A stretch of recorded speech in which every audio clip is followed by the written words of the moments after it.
True Crime South Africa is published in conjunction with Arena Holdings, publishers of Times Live, Business Live, Sowetan Live, and others. The opinions expressed in this podcast do not necessarily represent the views of Arena Holdings and its affiliates. The park is quiet as the man slowly moves around, collecting items for recycling. The Coke can and water bottle so thoughtlessly discarded by pedestrians will all add up to a bit of cash for the man when he hands in his full bag at the recycling centre at the end of the day. It can be a dirty job. He often has to wade through the detritus of other people's lives, leftover food, smelly stuff, to find the items he's looking for. Today, though, as he ventures deeper into the park than he's ever been before, what he finds will be more horrific than anything he's ever seen. And it will be another puzzle piece in a terrifying mystery gripping the community. This is True Crime South Africa. I'm Nicole Engelbrecht, and you're listening to episode 92, The Serial Crimes of Richman, Makhwenkwe.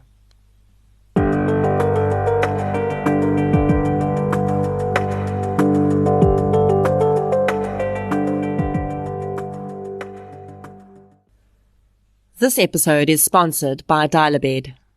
If you're listening to this podcast in bed, you should know that the quality of each day is decided the night before. Sleep your way to a new and more vibrant you. Behind every mover and shaker, there is a perfect mattress. And Dial-A-Bed has your back with South Africa's widest range of bed brands. Upgrade your bed today by visiting a Dial-A-Bed store or shopping online at dialabed.co.za. A huge thank you to Dial-A-Bed for supporting True Crime South Africa. Before we get into today's episode, I'd like to thank our new Patreon supporters for the week. A huge thank you goes out to Gloria Parker, Kirsten Carabo, and Ben Kirk for your support on Patreon. Thank you so much, everyone. Your support really does make a huge difference. If you'd like to support the show on Patreon or PayPal, I'll leave a link in the show notes. In addition to the shout-out and monthly exclusive episode that Patreons get, I also now upload an ad-free version of every week's episode to Patreon. So if you prefer not to hear the ads, head over to Patreon and sign up for a minimum monthly contribution of just $1, which at the moment is about 16 Rand. It's a pretty good deal. If you like discounts, because who doesn't, head over to King Online for your health and beauty needs, PrintCrowd for all your printing requirements, and use the code TCSA10 at checkout for 10% discounts and support the show at the same time. And you can get 10% off when you order from Wallpaper Online by using the code TRUECRIME at checkout. Other forms of support that make a huge difference include following the show on social media, inviting your friends, family, postman, hairdresser, and parole officer to listen, and leaving reviews on the podcast platform you use. Today's episode focuses on a serial murderer. And of course, it's not the first I've covered on this podcast, considering our country has such a high rate of serial murder. What makes this one a bit different, though, is that we have quite a lot of information from a part of the investigation process we don't often hear about, the forensic pathologist. We know that all murder cases go through an autopsy, but we hardly ever hear about the details discovered in these unless they form part of the court case. In today's case, we have the perspective of two different forensic pathologists to draw upon. Dr. Herstel van Staden, who I interviewed on the podcast, performed some of the autopsies in this case, and she spoke about it in her television series, Autopsy. And also, in 2015, Dr. Shakira Holland published a research report entitled Unmasking Serial Murder as part of her master's studies. And in this report, she compares the serial crimes of this offender against some of the general conclusions drawn about serial murderers in an FBI symposium held in 2005. Interestingly, and perhaps ironically, as this symposium was being held, the offender I'll be discussing today was gearing up for his first murder in his series. So let's get into episode 92, The Serial Crimes of Richman Makhwenkwe. The following episode may contain sensitive material, including descriptions of violence, sexual assault, or graphic descriptions of injuries to victims. If you feel you may be triggered by such material, please consider this before accessing our content. To access trauma counseling or services, please see the helpline information on our show notes. Richman Mmusi Makhwenkwe was born on the 15th of February 1978. There is very little information available about his childhood, but when his brother would later be interviewed, he provided no indication of any overtly negative experiences in their household. Due to a combination of their rural home and the sad realities of apartheid South Africa for millions of citizens, Richman was not able to continue his schooling beyond grade 2.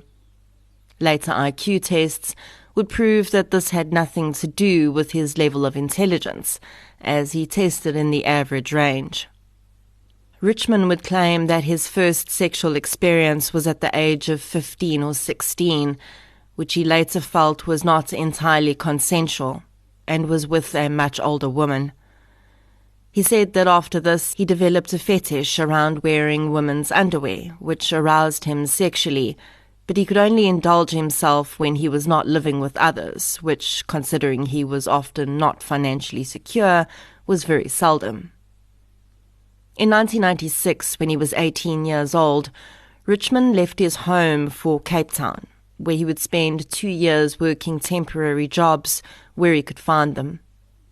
As Dr. Shakira Holland states in her study, Richman's educational and work history lines up with what the data shows about many serial murderers in South Africa.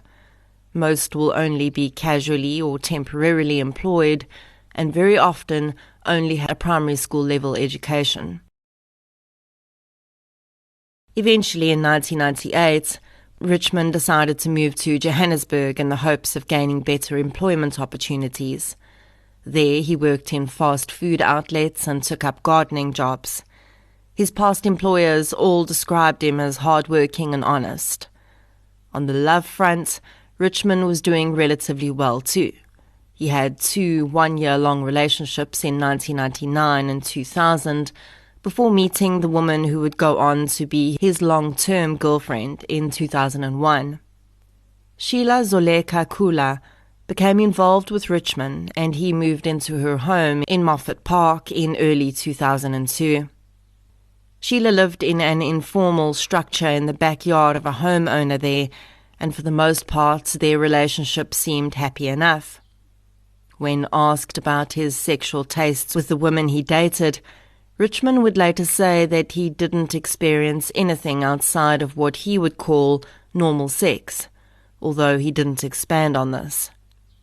Unfortunately, his previous girlfriends could never be tracked down for comment, and Sheila would never be able to give her side of the story. The criminal development of serial murderers is always a point of interest, and very often we see them committing petty crimes in their teens and early 20s and graduating up to more serious and violent crimes. With many serial murderers whose crimes end up having some element of a sexual motive, we often see them committing serial rapes first. Kobus Geldenhuys, the so-called Norwood serial rapist and murderer, and Moses Sithole were 2 examples of this. And although Richman Makhwenkwe would never be convicted of any rapes prior to his murder series beginning, he would later claim that by the time he moved in with his first long-term girlfriend, he had already committed 1 rape. He said that he went on to commit another rape in 2004 as well. Although attempts were made to track down these victims, they could never be found. The truth is, though, with the vast majority of rapes in South Africa not being reported, even today when sex crimes and GBV are far more widely discussed than they were in the 90s and early 2000s, it does not surprise me that these victims would not have come forward and could not be identified. And it is very likely that Richman was being absolutely honest when he admitted to these 2 crimes, and that these were parts of the build-up of what was to come. In 2005, Richman was arrested on a housebreaking charge. He was eventually found not guilty due to lack of evidence, but while he was incarcerated and awaiting trial, his girlfriend Sheila decided she no longer wanted to be with him. When Richman was released, he returned to the home he'd shared with Sheila to be told he was no longer welcome there. When he asked for the items that belonged to him that he'd left there, Sheila told him that she'd had no space to keep the items indefinitely, so she'd given them away. Richman described being enraged by this, and after a heated argument, he left and would eventually find new lodgings just down the road. Both Sheila's home and the new dwelling that Richman moved into in Moffat Park were in a road that edged a natural park, also called Moffat Park. In 1936, architect Johann Abraham Moffat, who owned the piece of land, donated it to the city of Johannesburg for use as a park area for the surrounding families. The park was often used as a thoroughfare for pedestrians moving through the area. Its expanse made it a great place for people to indulge in natural surroundings and have some privacy for whatever they might want to do. In the days after Richman's release from prison, his fury toward Sheila continued to simmer within him, and eventually, in late 2005, it boiled over. In December 2005, Inspector Michael Grobelaar of the SAPS dog unit was searching Moffat Park with his tracking dog for a missing person. Within minutes of starting the search, the canine officer had clearly picked up a scent, but what he led Grobelaar to was not what the man had expected.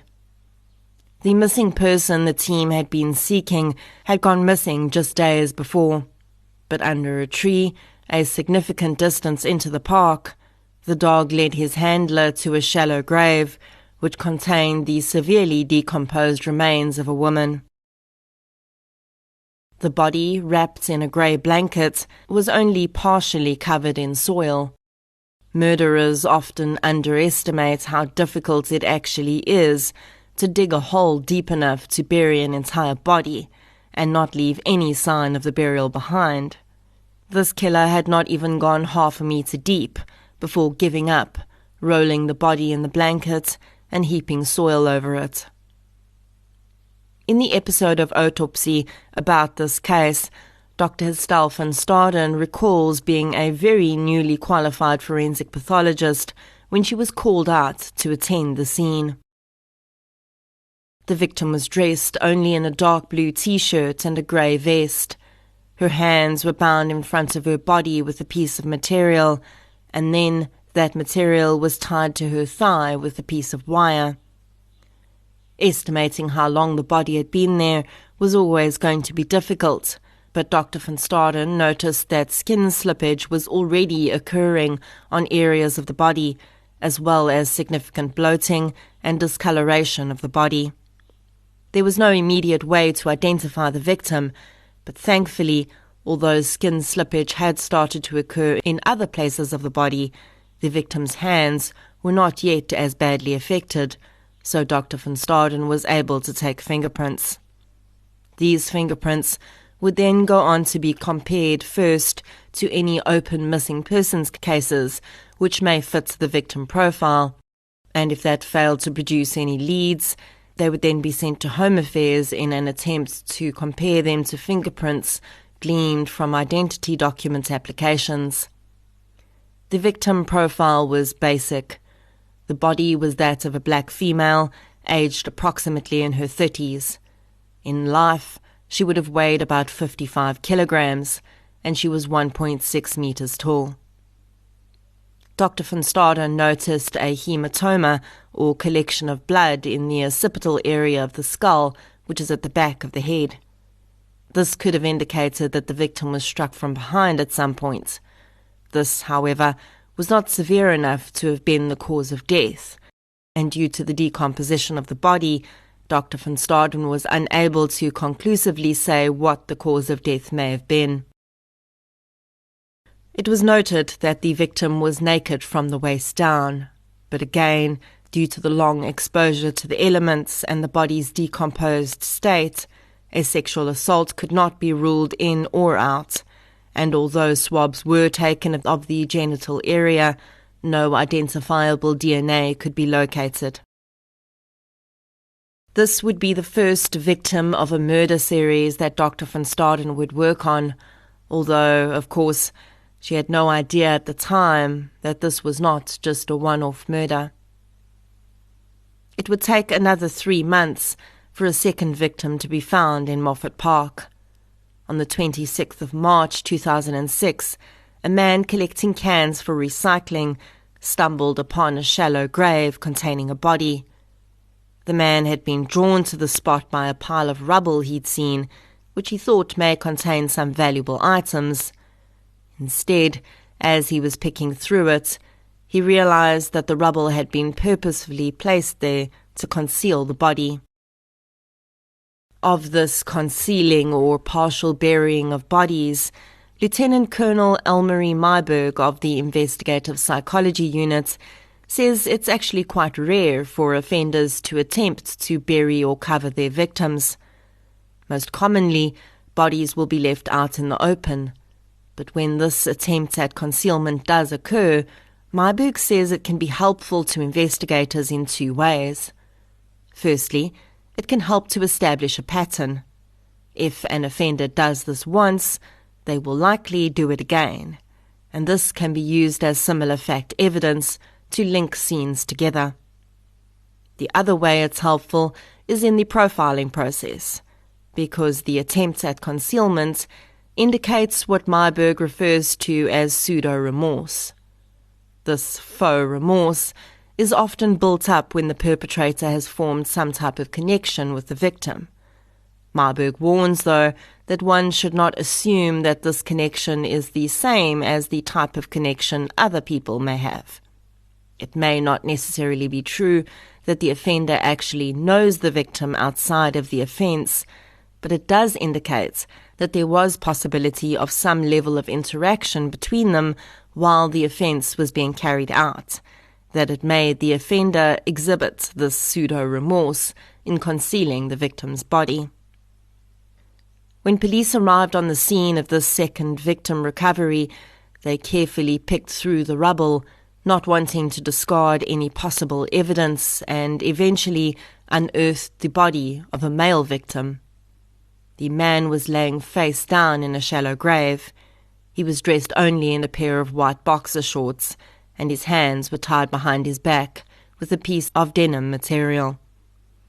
Although it would have been far too early to definitively say that this was the work of the same perpetrator, the binding of the hands again provides similar fact evidence, and the way in which this was done, as well as the material used to bind the victims, is often very important to profilers in establishing a pattern.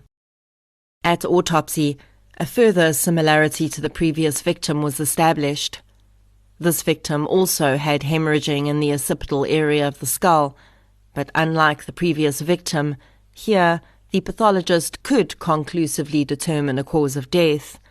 Along with the blunt force trauma to the head, there was a fracture to the victim's hyoid bone, which is in the neck, indicating strangulation, and this was concluded to have been the cause of death.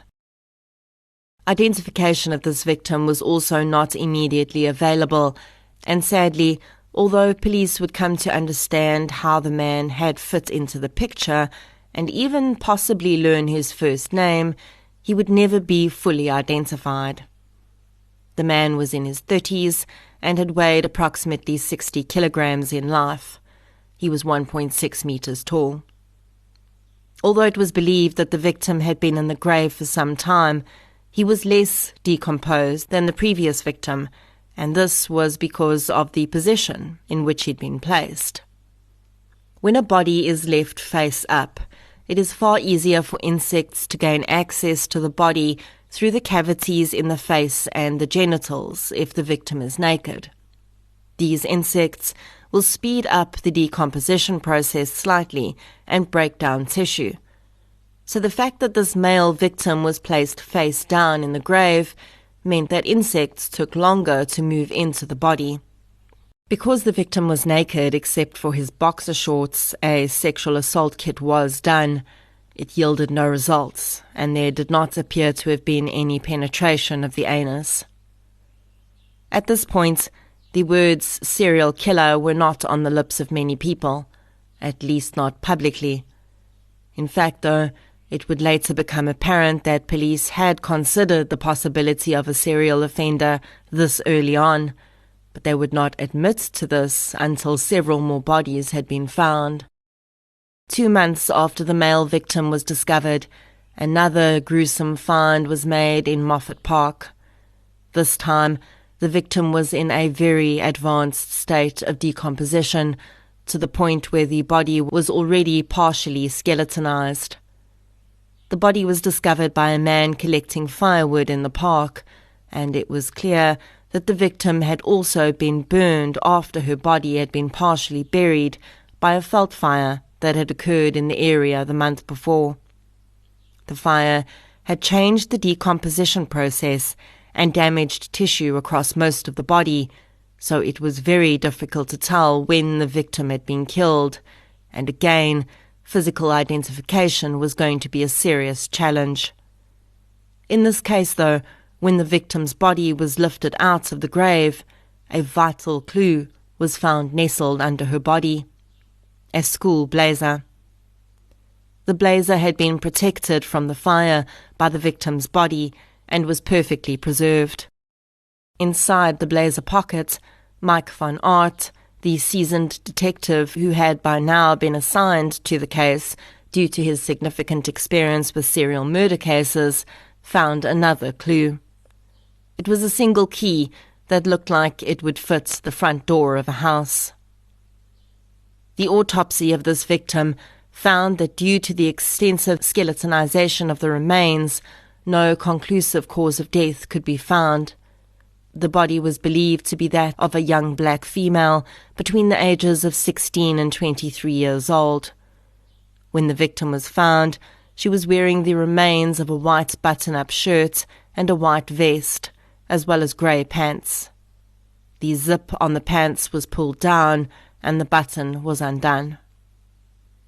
Van Aert knew that identifying this victim would be far easier than the previous two, and his first port of call was the school to which the blazer found in the grave belonged.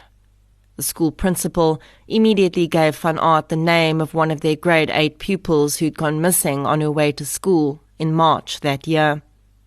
Her name was Vanessa Sibiye.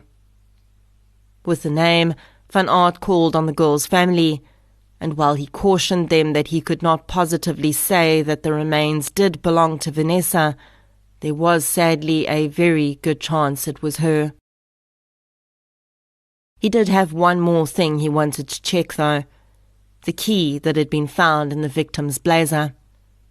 But when Van Aert looked at the lock in the Sibiye's front door, he immediately realized that the key wouldn't fit. Then Vanessa's family provided a key piece of information. In the afternoons after school, Vanessa was not in the habit of coming home, as their house was empty until they got back from work. Instead, she went to a friend's house, whose mother was home during the afternoon, so that she didn't have to be alone.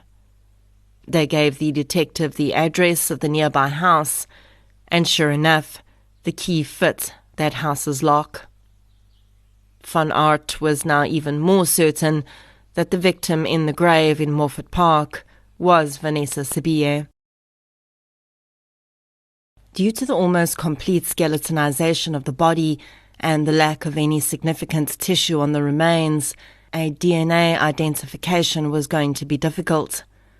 The bones of the body had also been exposed to the heat from the veld fire, meaning that it was very likely any DNA obtained from the very expensive process of breaking down bone material to extract DNA would be compromised. There was enough circumstantial evidence pointing toward the victim's identity, though, to employ the services of a forensic analyst in the biological services of the SAPS. This analyst would take a reconstructed version of the victim's skull and compare it to a photograph of Vanessa Sibiye. By analyzing the similarities in the skull formation and facial features, the analyst was able to determine that the person whose remains had been found in Moffat Park did indeed belong to Vanessa Sibiye. The identification of a victim would likely have given investigators hope that by analysing Vanessa's closest circles, they may be able to find her killer and perhaps even link that person to the 2 other murders. But months would pass and no further movement was made in the case. And then, in September 2006, another body was found. 2 men collecting items for recycling in the park found the body of a woman. She was lying face up on the ground, with her face and the top of her torso covered in leaves and rubble. She was wearing a red jersey and black socks, but she was naked from the waist down, and a pair of brown pants were found underneath her body. The woman was estimated to be in her 40s. Her hands were bound behind her back with a piece of plastic. During autopsy, it would be discovered that the hyoid cartilage in the neck was fractured, although the bone itself was still intact. The cause of death was determined to be consistent, with pressure having been applied to the victim's neck. A rape kit was performed on the victim, but due to extensive decomposition, it provided only inconclusive results. The victim's hands were in a condition referred to as washerwoman's hands, which is the wrinkling of skin that occurs when a body is exposed to moisture for long periods. As a result, fingerprints were almost impossible to get, and sadly, the identity of this victim would never be determined. As is so often the case in instances of serial murder, a point of escalation is reached in which the offender seems to reduce their cooling-off period between the crimes. This escalation often seems to correlate with increased police activity or media attention to the crimes. Indeed, after Vanessa Sibiye's body had been discovered, the residents of the areas surrounding Moffat Park, as well as the media, had started to question whether a serial offender was at work. The police denied it, possibly because they wanted to keep their cards close to their chest, but we know now that there was already a task team in place to investigate the series, and the investigative psychology unit was also working with the task team. Unfortunately, yet another victim would be found before a breakthrough would be made. On the 5th of October 2006, 2 people walking through Moffat Park came across the body of a female. The woman was found lying face down. She had a white shirt pulled up and around her neck, and her denim jeans and underwear were pulled down around her ankles. The remains of the woman were significantly decomposed, and parts of her body were already skeletonized. Sadly, this victim, too, would never be identified. Although the task team had no doubt that this was a victim of the same serial offender they were tracking, 2 big differences in this crime stood out. The body had not been covered, and the victim's hands were not bound. The autopsy would reveal that the body was that of an adult female, and the cause of death could not be conclusively established due to decomposition, but it was likely that she'd been strangled, considering the presence of her shirt around her neck. With a 5th body located, the task team were under considerable pressure to find the killer. Single murders are often solved because the killer cannot keep their crime to themselves and they tell someone what they've done. This, however, is not as frequently the case with serial murderers. But in October 2006, members of the terrified Moffat Park community did come forward with information. A young man had been telling his neighbours and friends a strange tale, one that involved rape and murder, and the people hearing the story were not entirely convinced that he wasn't telling the truth. The information would be fed back to the task team after someone in the neighbourhood mentioned what they'd heard to a police officer they knew. That officer told his superior, and the Moffat Park serial killer task team was informed.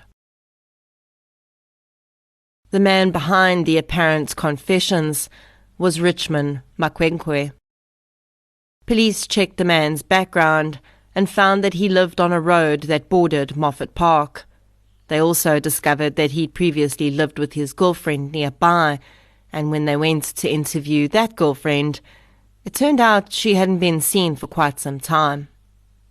The real kicker for police came when one of the task force members gasped upon hearing the name and seeing the photograph of the suspect in question. Inspector Kobus Coetzee was based at Boyson's police station, but he'd been called in to assist on the task force in mid-2006. As he looked at the photograph of the man his colleagues believed was responsible for 5 brutal murders, his gut clenched as he realized it was his gardener. Richman Makhwenkwe had been working for Coetzee every Friday since he'd been found not guilty of the housebreaking charges against him in late 2005. The man was an excellent worker and had never missed a single day of work. I cannot even imagine what must have gone through Coetzee's mind at that moment. Sure, we all consciously know that serial murderers do not come with labels on their foreheads. We know they could be the guy next door, our brother, or our colleague. But every Friday for months, as Coetzee returned from work, having spent the week desperately hunting a serial killer, Richman greeted him with a smile and a wave as he tended the flower beds. And Coetzee had absolutely no idea that the man that he and his colleagues sought was right there in front of him all the time. Richman Makhwenkwe was arrested soon after and almost immediately confessed to his crimes. He revealed to investigators what they had already recently discovered. His first victim was indeed his girlfriend, Sheila Zoleke Kula. Richman said that, angry about the woman having broken up with him and having gotten rid of his belongings, he'd begun to stalk Sheila, and one day waited for her to leave her home and enter the park. There, he followed her until they were alone, upon which he attacked her, bound her hands, raped her, and then stabbed her to death. He went to a friend's house nearby and asked for a spade, and then returned to the scene, dug a shallow grave, and buried the woman. Nothing in his confession about this murder explained the blow to the back of Sheila's head, though.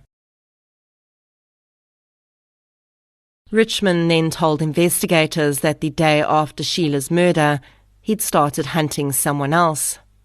The man he believed his ex-girlfriend had not only given his belongings to, but also someone she'd been dating while he was in prison. The male victim, who Richman could only identify as Vuyani, had been killed around 5 a.m., just a few days after Sheila. He admitted that he'd strangled the young man, and then, using the spade he'd started to carry with him, the same one he'd likely used in the garden of one of the police officers who was tracking him, he dug a shallow grave and rolled Vuyani's body into it. Then he covered the body. Richman told police that after these first 2 murders, which according to him were justified, he had not stopped. One morning, he watched as 16-year-old Vanessa Sibiye left her home for school. Dressed in her red school blazer, grey school pants and white shirt. Her hair was neatly braided and secured away from her face with a white material headband. He watched as she entered the park area and made her way directly across the open expanse, the same way she had every morning before that. He followed from a distance, and soon he pounced. Richman admitted to having tied Vanessa to a tree so that she could not escape, raping her, and then strangling her to death. He had not known Vanessa, except for having seen her on occasion walking through the park. Richman would consistently refer to his fourth victim as the old woman, even though pathologists believed she was no older than her mid-40s. He said that he didn't know the woman's name, but she worked as a domestic worker in the area, and he'd seen her walking home on occasion in the afternoons. He told investigators that this was the only victim he'd raped with whom he'd used a condom. Like Vanessa, he'd tied the woman to a nearby tree, raped her, and then strangled her. He admitted to having tied her hands with a piece of plastic, which confirmed to investigators that he was the killer, as that information had not been released to the public. Richman said he had attacked his final victim at night when she was walking through the park to get home. As with his other victims, he tied the woman to a tree and raped her before strangling her to death. He admitted that while he was strangling her, several other people had passed nearby, and although they hadn't seen him, he was spooked, and this was why she hadn't been bound or buried like the others. Richman went on to carry out an official pointing out with detectives not related to the case.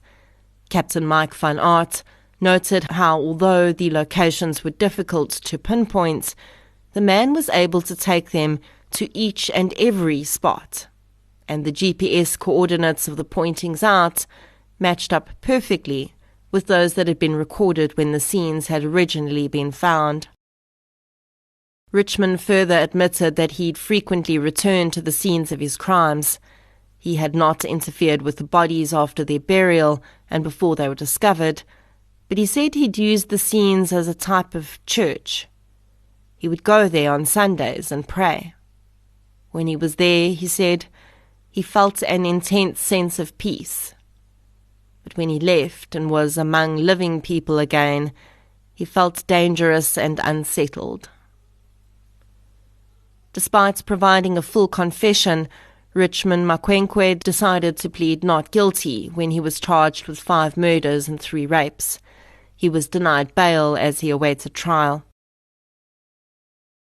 Then, 2 months after his arrest, another body was found in Moffat Park.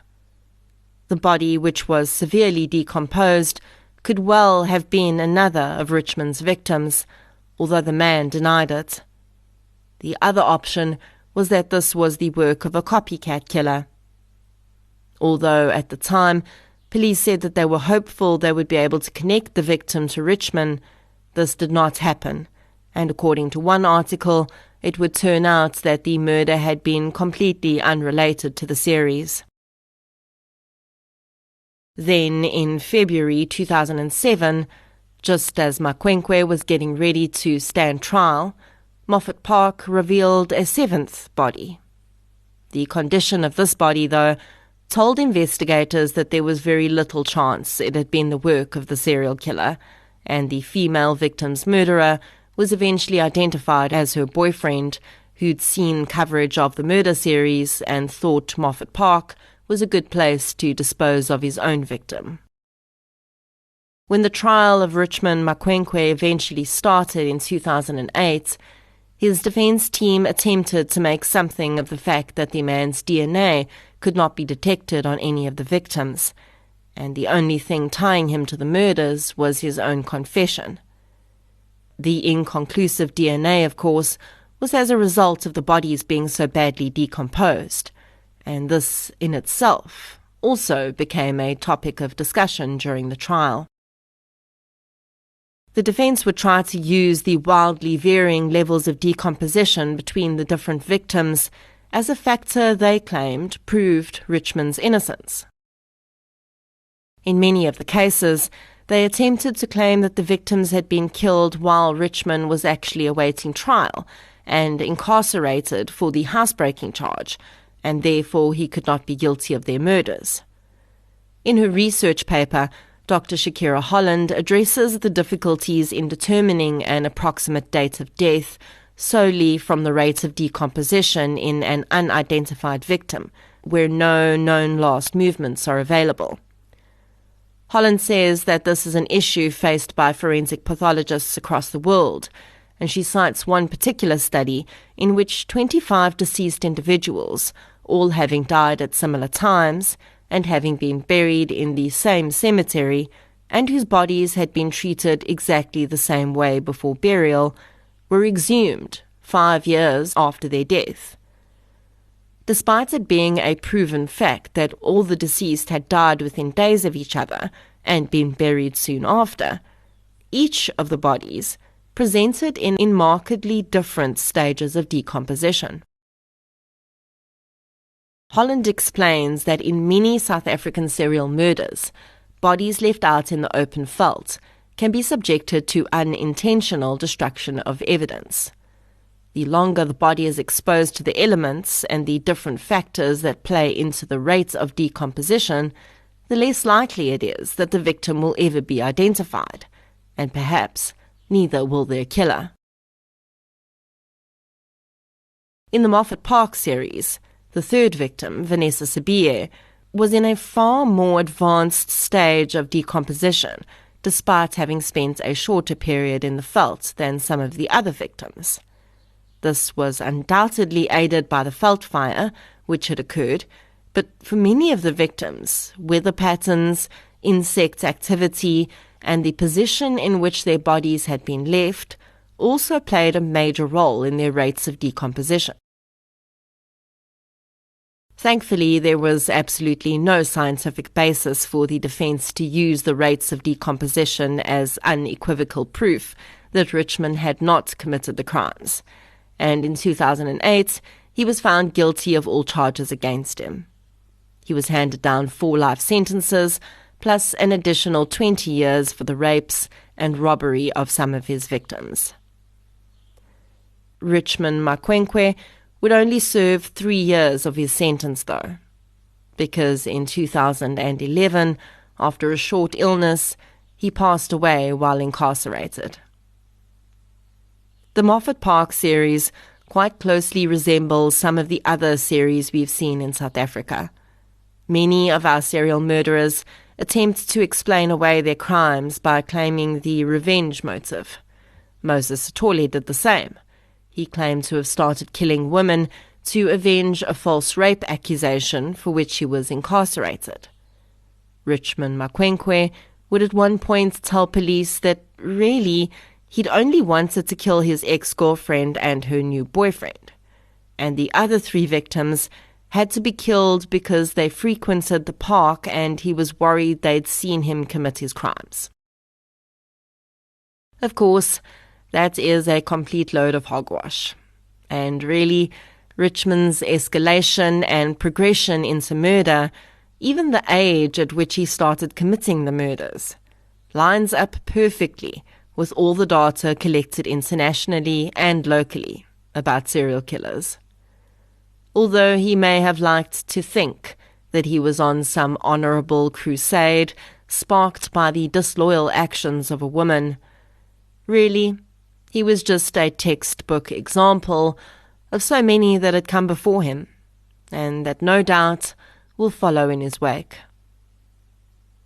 In researching this case, as I mentioned, I used Dr. Shakira Holland's paper that I found online. The paper, as an academic study, contains pictures of the victims. I'm often struck by the strange things that stay with me when I research these cases.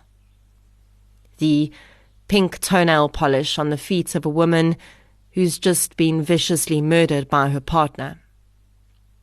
The cup of coffee sitting half full on a kitchen counter, where beside it on the floor lies the body of the man who was just drinking from that cup moments before he was shot to death in his own home. In this case, the thing that struck me was 16-year-old Vanessa Sibiye's white headband.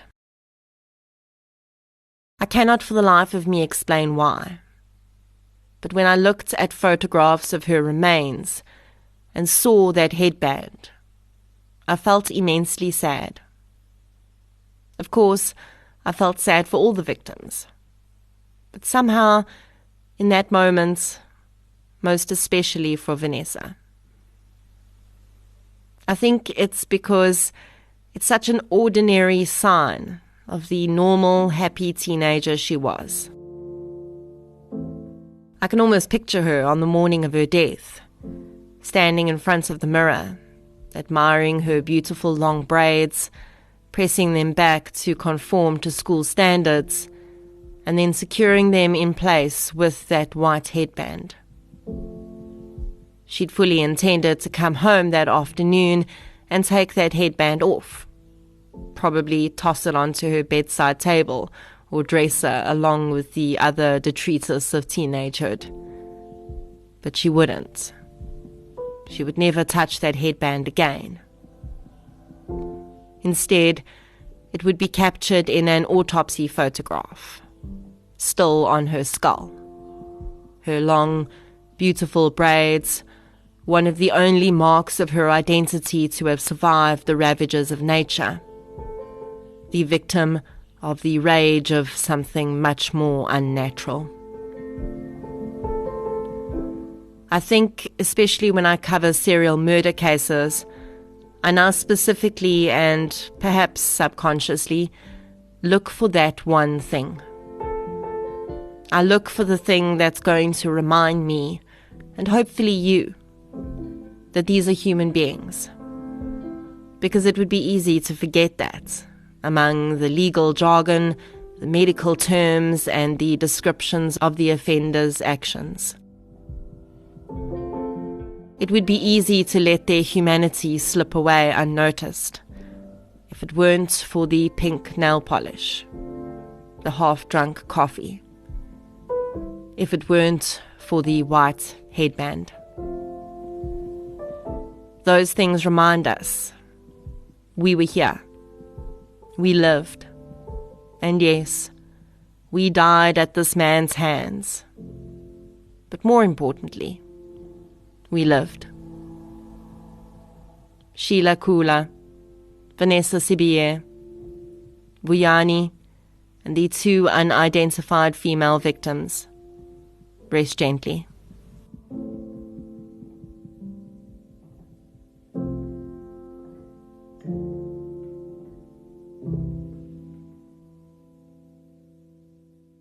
Thank you for listening to episode 92, The Serial Crimes of Richman Makhwenkwe. If you'd like to hear more victim-focused true crime content, please subscribe to True Crime South Africa on the platform you're using to listen right now. If you're looking for something still related to real-life stories, but often with a more positive slant, you can check out my new podcast series, I Lived Through This. You can follow both podcasts on social media. We're on Facebook, Twitter, and Instagram. I'll be back next week with another episode.